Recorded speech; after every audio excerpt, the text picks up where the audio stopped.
Saat ini kita akan memasuki ruangan kerja Pak Ciputra.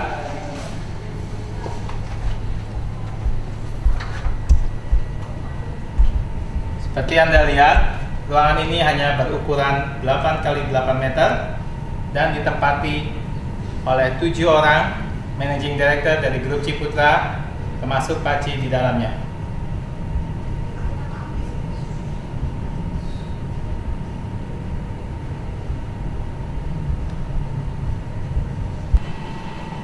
Pada saat-saat seperti ini, saya merasa sangat bahagia sudah bertemu dengan onliner dalam rangka pelatihan dan pendidikan entrepreneurship.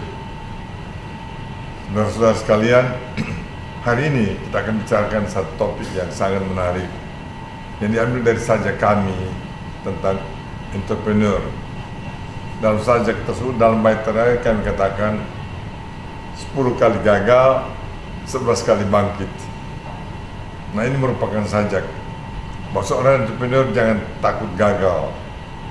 Dia bisa gagal berkali-kali, tapi yang penting semangatnya, spiritnya tidak hilang. Dia harus bangkit untuk berjuang. Kegagalan anggaplah seperti peribahasa katakan, sukses yang tertunda. Nah, selama kita masih punya semangat, kita supaya bangkit kembali. Kegagalan tersebut ada dua macam. Kegagalan pada waktu kita melakukan inovasi, kreativitas, dan kegagalan dalam bisnis sesungguhnya.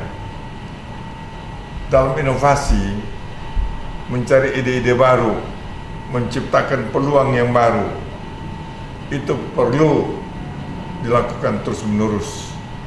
Itu bukan hanya 10 kali gagal, bisa sampai ratusan kali gagal. Terutama kegagalan itu dimulai dari mindset kita. Ada fase-fase kita lakukan. Pertama dari mindset kita, kemudian kita bikin percobaan, dan kemudian pada keadaan sesungguhnya. Nah, pada mindset tersebut kita bisa melakukan kegagalan. Kita cari lagi ide-ide baru. Kita uji coba di lapangan dan sebagainya dan sebagainya. Nanti kita menemukan beberapa yang kita anggap sudah bagus sekali, ya kita coba. Dan biasanya pengalaman saya pada waktu itu sudah yakin, biasanya kita berhasil. Mimpi besar dari seorang suka bermimpi besar biasanya akan berhasil. Nah, dalam perusahaan bisa juga gagal, atau kemudian Anda lakukan, ternyata Anda pikir, wah ini tidak cocok. Hal itu dimulai pada waktu saya masih ITB Bandung. Saya membuka biro perencanaan, konsultan perencanaan. Ternyata saya gagal. Kenapa? Ternyata tidak sesuai dengan keinginan saya yang semula. Di sana saya harus mencari pekerjaan dari teman-teman, mencari peluang dari teman-teman, meminta pekerjaan dari teman-teman, minta pekerjaan dari pemerintah, minta daripada pengusaha.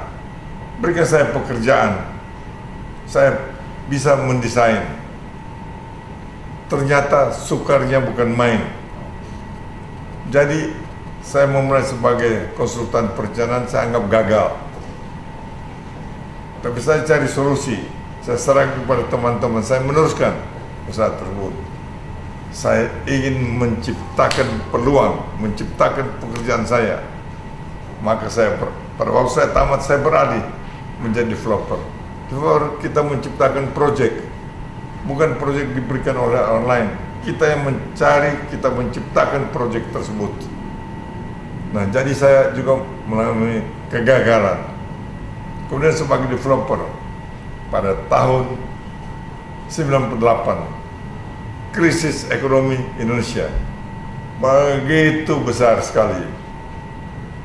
Hutang kami begitu banyak, kayak orang berlari, kami berlari depan dan cara berhutang. Itu kan kami terpaksa harus restruktur hutang-hutang kami. Itu berarti gagal. Dalam sudah berusaha bisnis sudah tepat, dan usahanya gagal. Tapi kami bangkit. Kami selesaikan hutang-hutang kami. Tidak satu pun pergi ke pengadilan. Kami negosiasi.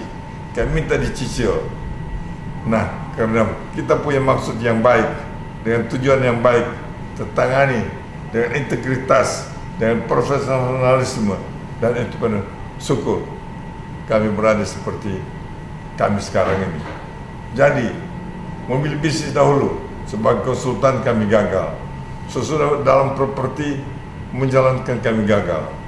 Waktu kami di Jaya, beberapa perusahaan yang kami berikan seperti Jaya Steel, Jaya Aluminium itu ditutup karena ternyata kami tidak berhasil.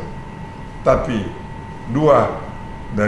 lebih dari 10 bidang usaha gagal, tapi yang lain menjadi dasar fondasi daripada bisnis Pemuda Jaya sekarang ini. Jadi Anda perhitungkan benar-benar. Jangan sampai kami katakan jangan takut gagal, tapi Anda hanya melakukan serobot kiri, serobot kanan. Itu tidak. Perhitungkan matang-matang. Seperti Jaya Steel, kenapa kami gagal? Karena ternyata pekerjaan steel itu dengan mudah dikerjakan oleh orang lain pada waktu itu. Karena gedung-gedung belum complicated kayak sekarang ini. Jadi kompetisi kita adalah tukang-tukang di tepi jalan dengan cara yang sederhana kami ucapkan. Demikian juga aluminium. Begitu banyak orang berikan aluminium dengan gunung-gunung sederhana. Jadi kami tutup. Tapi ada yang sisa di Pemuda Jaya. Ya, ada 5 bidang usaha. Dalam properti, dalam konstruksi, dalam trading, dalam rekreasi, dan infrastruktur yang jalan terus. Jadi hal itu tidak diteruskan. Yang manufacturing yang sederhana. Jadi sekali lagi, ya, perhitungkan dengan matang-matang. Kalau Anda sudah yakin, kerjakan. Ya, kerjakan. Kalau gagal, Anda perbaiki. Anda anggap itulah sukses yang tertunda. Peribahasa itu tepat sekali. Dan sesudah Anda jalankan usaha, masih banyak rintangan-rintangan lain-lain. Pada waktu Anda mencari inovasi yang baru, kreatif yang baru, cara sistem marketing yang baru, sistem produksi yang baru, desain gedung yang baru, ya, sistem keuangan yang baru, itu bisa Anda mengalami kegagalan. Tapi Anda jangan percaya, Anda harus mencari terus harus mencari. Hanya dengan sesuatu yang baru, dengan inovasi yang baru, Anda bisa menang dalam kompetisi Anda. Anda bisa menang dalam perjuangan Anda dalam rangka mencapai tujuan. Kalau Anda hanya mengerjakan business as usual, Anda akan berjalan di tempat. Anda menjadi perusahaan yang marginal. Ya, Anda berjalan marginal. Oleh karena itulah, sekali lagi, gagal berkali-kali, bangkit berkali-kali, dan pasti akan berhasil. Terima kasih. Sampai ketemu lagi. Salam entrepreneur. Sekiranya Tuhan memberkati kita semua. Terima kasih.